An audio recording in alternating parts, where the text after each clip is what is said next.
Rose here, and welcome to my channel, and welcome to this week's reading vlog.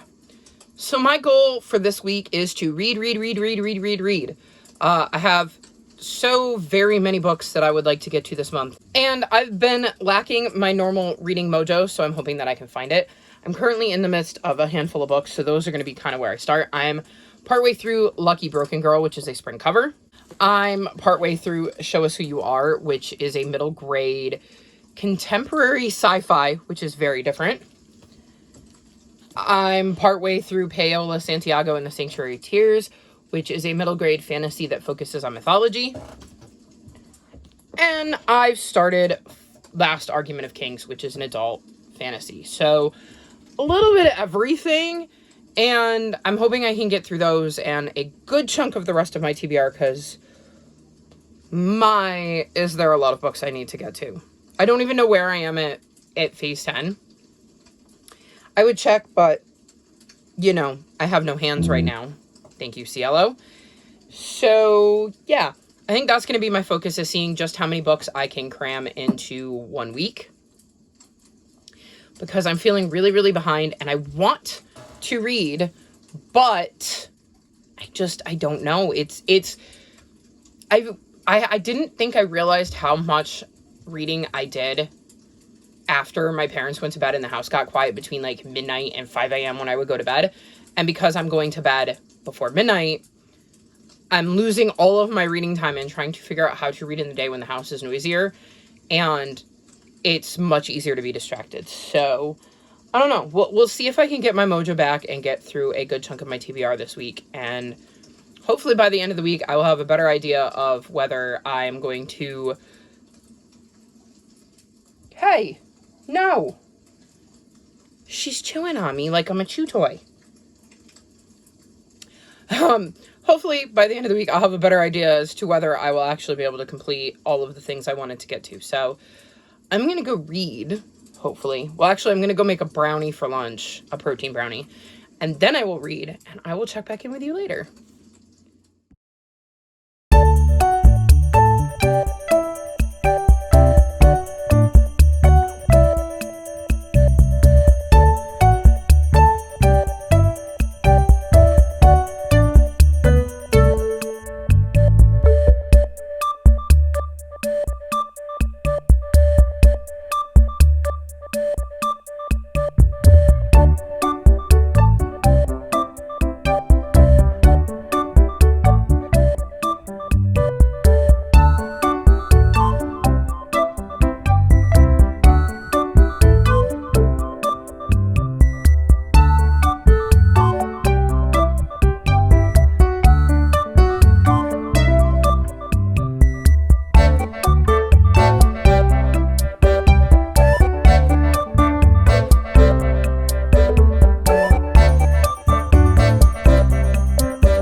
So it is now Friday, and I'm checking in because I actually made some progress. I think I might have found a little bit of my mojo. Just a smidge. So I finished Paola Santiago and the Sanctuary of Shadows, and I'm giving this 4.5 stars. I really loved how this trilogy wrapped up. There was a giant twist at the end that just blew me away. Paola showed so much growth in this book, and I feel like we really see her finally grasp what she's capable of in this book. I really love the relationships she develops in this one, and the new characters that she interacts with in major ways, and how they kind of influence the story. And like I said, I really, really love how it wrapped up, and it was just missing that one thing that would make it 5 stars. The only other little negative drawback is the fact that at one point the Backstreet Boys are brought up and are referred to as the oldies. And I'm only 36, I'm not that old. So it was weird hearing a band that A, is still making music, and B, is from my childhood, being referred to, well, my teenage years, not so much my childhood, being referred to as oldies. So that was a little interesting, but all in all, I really enjoyed the series and I would highly recommend it. Then I finished Show Us Who You Are, and I'm giving this book 5 stars. So this is a contemporary sci-fi that follows Cora, who's autistic, and she meets Adrian, who has ADHD, and Adrian's dad works for this company called Pomegranate, and they make like digital copies of people. And they would really like to study Cora because she's neurodivergent, and they think that the more people they study that are neurodivergent, the better the copy they can make. At first, Cora is interested, but soon finds out that things may not be quite as they seem and begins to investigate.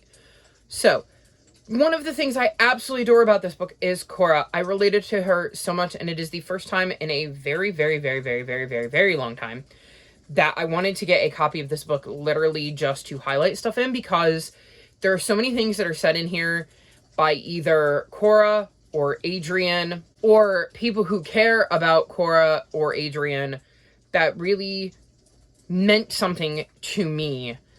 And I related to Cora so much, I definitely think that this just continues to confirm that I'm autistic. A Kind of Spark was one of the first books that made me realize I might be autistic. So it's just so interesting to continue to see that trend and to read autistic characters and realize just how much I really do jive with them. I will say the idea of having a digital copy of somebody made me extremely uncomfortable. But I think it was kind of supposed to.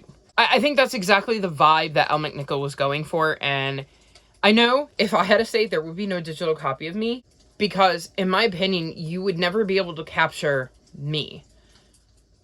It would always be a copy. It would never be the real thing. So it was really weird thinking about, like, how would I feel if they were creating digital copies of somebody that I cared about?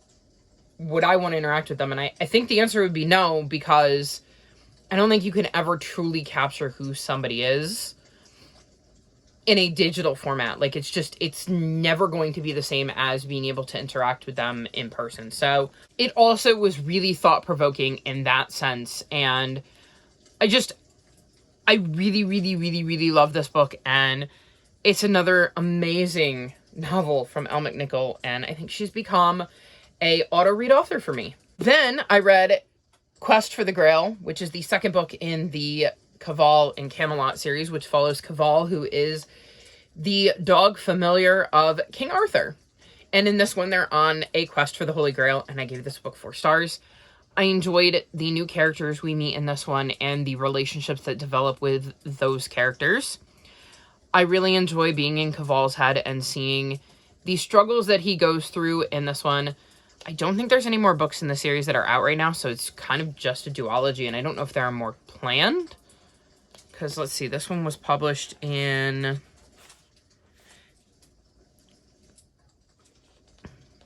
2019, so they might be planned, but maybe the author hasn't gotten the approval and the deal that they need to publish them. But if they do, I will read more. I love books that have animal POVs, and I think Cavall's POV is quite interesting. So this was just another good addition to the series, and I'm actually really glad that it came out of my TBR jar.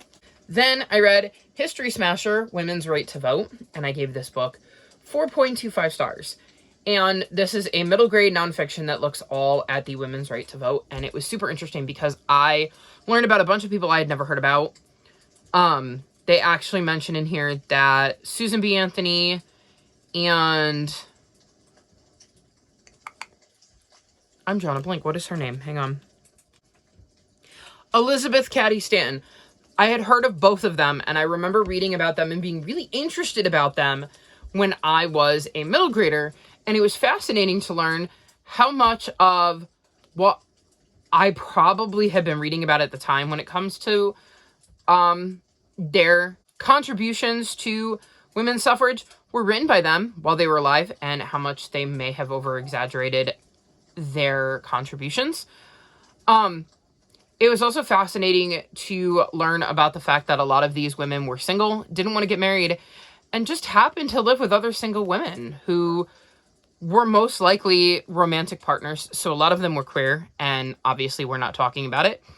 and how many of them were really, really, really racist. Instead of, you know, sympathizing with others who were having their rights withheld from them, they really only cared whether white women got the right to vote. They didn't care if black people in general got the right to vote. And they were really nasty in some ways about how they would explain how important it was that white women got the right to vote before anybody else. I also did not realize some of the similarities between the way these people peacefully protested and were treated and the way you see some of that nowadays with like the Black Lives Matter movement and how it's just history repeating itself all over again. So I thought that was quite interesting, and I think this is a very, very important read, and it is definitely something I will be passing on to the little ones in my life and recommending to the little ones in my life when they get to the appropriate age, because I think it's very, very important that they understand the truth behind what actually happened and understand that it was more than just two women who contributed. There were tons of women. There were tons of male allies. There were white women. There were black women. There were black men, white men, like just the scope of all of the different people who had to be involved that got it to the point where women had the right to vote, and all of the people who were fighting that same battle for other reasons, whether it was gender or race or sometimes both. So I thought that was very, very fascinating, and I really am enjoying this History Smasher series. I've read a little bit more in the last Argument of Kings. I'm now on page 54, so only a couple chapters, but I'm not planning on binging this or anything. So slow and steady is absolutely how I want to go. And then the last update I have for you is that I have read part of On Thin Icing. I am on page 135. This is the fourth book, I believe, in the Bake Shop Mystery series, and I'm enjoying the mystery, but once again, which is becoming a theme with a lot of my cozy mysteries, I'm not necessarily enjoying the romantic aspect of our main character's life, but the mystery is very intriguing, and I have no idea who did it, because in this one, Jules is at a resort, and it gets snowed in, and she ends up finding the body of a bartender at the resort, like that was the bartender for the resort, stuffed in a freezer. So I have no idea who did it, but I'm very curious to find out.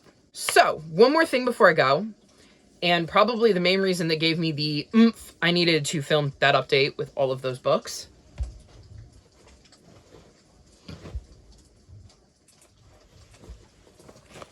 I got this in the mail. And, I mean, I have a gift receipt here, so I'm assuming that one of you very nice people sent me a gift. Let's see. And there's a gift tag here. It says, "Happy belated birthday. Enjoy from Oz." Well, thank you, Oz.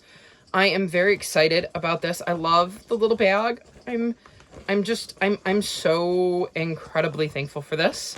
I'm very excited. Okay.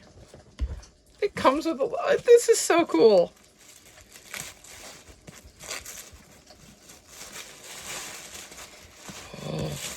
Oh, it's the Sword of Kaigen. I've heard really, really, really good things about this book. I am very excited. I think when I was thinking about reading this, because I think maybe it was a Howling Pack book club pick, which is hosted by the Wild Sasha. I looked into seeing if I could get it, and I think I could only get a ebook, and this is a, let's see, 613 page book, and I really didn't feel up to reading a giant thick fantasy on my Kindle, so this is incredibly awesome. Thank you so much, Oz. I absolutely cannot wait to read this. I think I may have to create a prompt for my board that is gifted, because I have this, and I have Crowfall, which I was gifted by Press, and then of course Aaron gifted me The Name of All Things and Legends and Lattes, both of which I want to reread.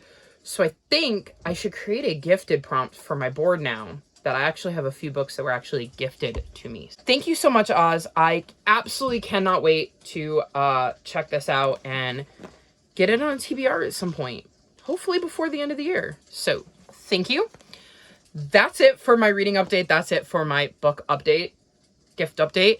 And I will check back in with you when I have some more books that I've gotten through, which if I keep this up, it looks like it's going to be a very, very heavy reading week.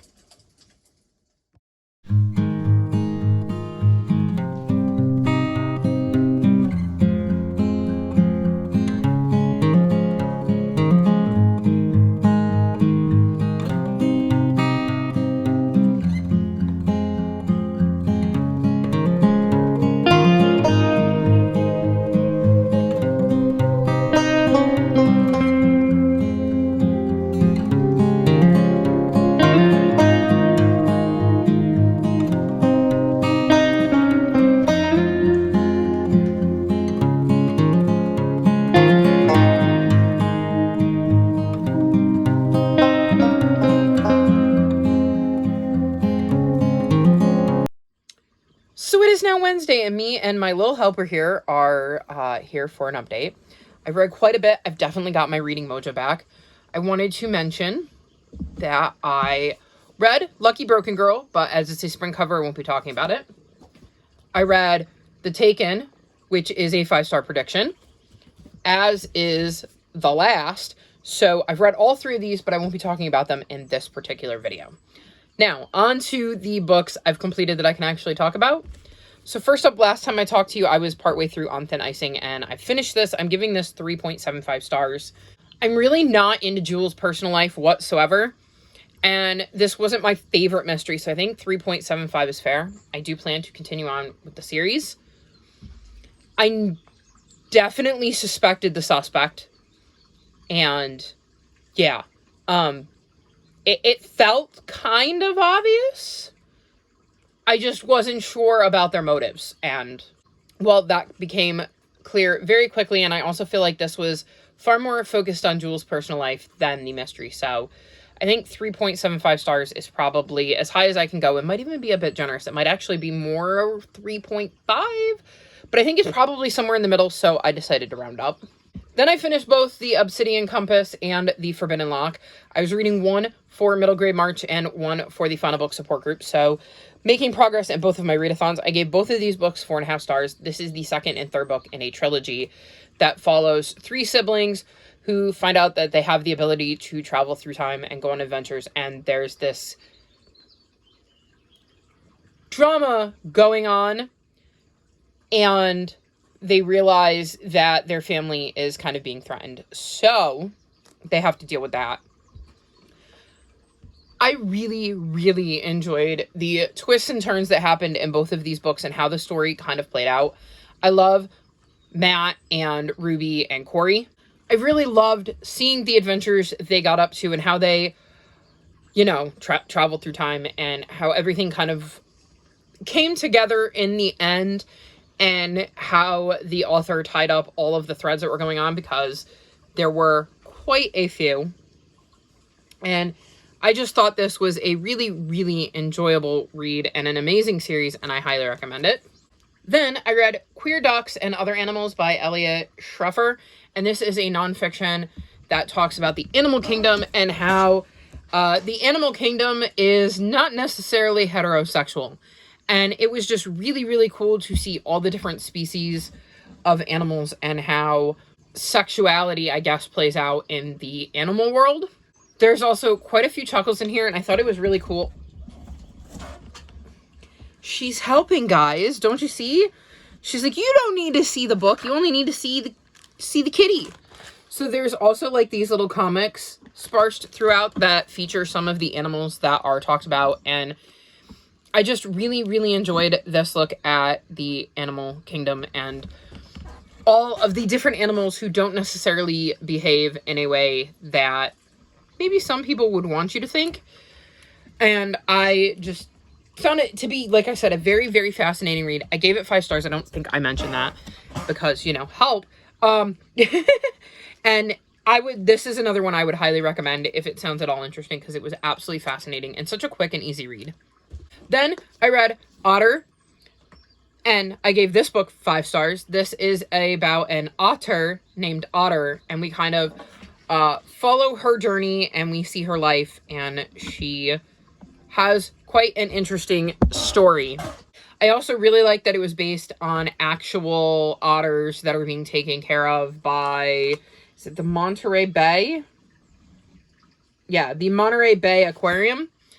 And it really just shows you what life is like, both for otters that have been rescued and otters that live, you know, in the ocean and the sea and stuff. So I really, really thought this was a great look at that. I loved Otter. It's told in, like, verse. So, like, you know, this would be easier without your help, kid. So you have, like, verse. So it's a really quick read as well. And once I got the hang of the format, I ended up really, really enjoying it. So 5 stars, another brilliant read. And then the last book I have to update you on is I read Moon Rising. So this is the 6th book in the Wings of Fire series. And in the first 5 books, we follow the Dragonettes of Destiny. They have this prophecy about them. And that kind of wraps up that arc. And in this arc, we're following a whole different dragon that we hadn't met. That we hadn't met in the first 5 books. And we're seeing things play out post the kind of first arc. There's a whole new prophecy that this one goes along, and I think we've met in this book the other dragons whose POVs we're going to get, because we're going to have another, like, group of dragons who I think we cycle through their POVs. So I'm giving this book 4.5 stars. I think this might be my favorite book in the entire series. I absolutely love Moon, who is our main character, and getting to see her journey and how in the main kind of timeline, I'm trying not to give too much away. She was very isolated and didn't have a lot of interaction. So it is interesting to see her kind of dealing with being around other dragons and having to kind of get used to that. And there are reasons that is particularly difficult for her, but I don't want to say what they are because it kind of feels spoilery for the first 5 books. So it was a very, very, very enjoyable read. I really, really love Moon, and I'm looking forward to seeing what happens to Moon and her new friends in the next book. And yeah, that's my entire update. I think I've read, what is it? 1, 2, 3, 4, 5, 6, 7, 8, 9, 10 books since Friday. I was partway through on Thin Icing, but the rest of them I've read since Friday. So I definitely feel like I've got my mojo back. I haven't made any more progress on The Last Argument of Kings, or whatever it's called, by Joe Abercrombie. Because I've really just been focusing on my middle grades. I'm really in a middle grade mood, so I'm really glad that I have a bunch of them on my TBR, and I'm feeling a bit better about things, because I think I have it separated out. We're going to try to hold this up with my little pain in the butt here. But I think this is what's left of my Phase 10 TBR and, like, my series to continue. So I'm feeling like this is doable because it's the 22nd. So I still have over a week to go. So hopefully I can get through all of this and then make progress on some of the other books I would like to get to. So yeah, I just wanted to check in because it was getting a little overwhelming. And I know I'm going to wrap this up tomorrow night, or, well, Friday morning. I think because I'm trying to do, like, 8-day vlogs because there's 31 days. So 1 7-day vlog and then 3 8-day vlogs to do March. So we shall see. But I'm definitely feeling like I'm getting my reading mojo back. But I'm gonna go because she's driving me nuts, guys. Why every time I'm on camera does she have to do this? I swear. But yeah, we're gonna go, and I will check back in with you at the end of this vlog to let you know about anything else I've managed to read.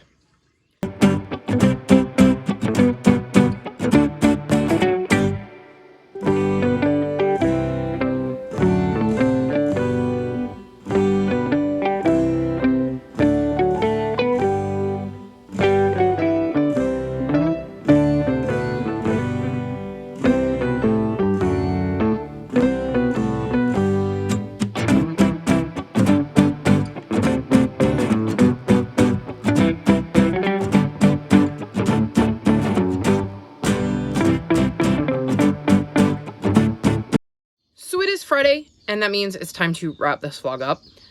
I did not get anywhere near as much reading done in the last little bit as I had thought I might. We ended up rearranging my living room yesterday, and that ate up a majority of my time. So I only read a little bit. So I started The Secret of the Night Train, and I'm on page 177. And we're following this young girl, Max, who is on a train, and she's going to visit her great aunt in Istanbul, I think. Yes, Istanbul.